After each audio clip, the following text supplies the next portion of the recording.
Hello అందరికీ. ఈరోజు మనం పన్నీర్ కాజు ఎగ్ బిర్యానీ ఈజీగా ఇంట్లోనే ఎలా ప్రిపేర్ చేసుకోవాలో చూద్దాం. ముందుగా ఒక 250 గ్రామ్స్ పన్నీర్‌లో ఒక 100 గ్రామ్స్ కాజు, కొంచెం అల్లం వెల్లుల్లి పేస్ట్, సాల్ట్, ఒక స్పూన్ కారం వేసుకొని ఈ విధంగా కలుపుకోండి.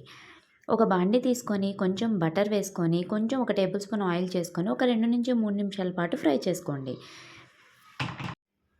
ఒక 2 ఆనియన్స్‌ని ఈ విధంగా పొడుగ్గా కట్ చేసుకొని ఫ్రై చేసుకోండి. ఇప్పుడు ఒక గిన్నెలో రైస్‌కు తగ్గ ఎసరు తీసుకొని, అందులో కొంచెం సాల్ట్, ఆయిల్, బిర్యానీ దినుసులు వేసుకొని, వాటర్ మరిగాక మనం ముందుగానే నానబెట్టుకున్న రైస్ కూడా వేసుకొని 80-90% వరకు బాయిల్ చేసుకోండి. ఉడికిన రైస్‌ని ఒక చిల్లులు గిన్నెలో వేయండి.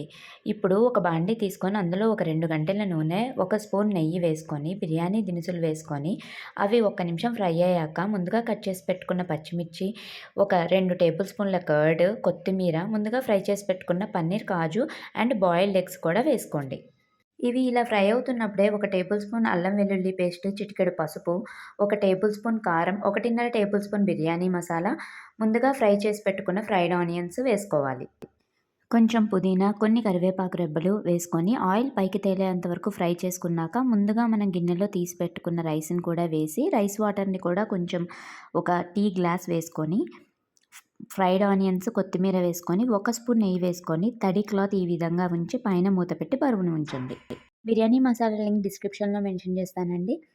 ఒక 15 మినిట్స్ వరకు ఈ విధంగా మనం కుక్ చేసుకున్నాక మూత ఓపెన్ చేసి చూసి రైస్ మంచిగా కుక్ అయిందో లేదో చూడండి. ఒకసారి అడుగు నుంచి ఈ విధంగా పైకి కలుపుతూ ఏమైనా వాటర్ ఉంటే ఇంకో 2 మినిట్స్ వరకు స్టవ్ మీదనే ఉంచండి. అంతేనండి, ఎంతో టేస్టీగా ఉండే బిర్యానీ రెడీ.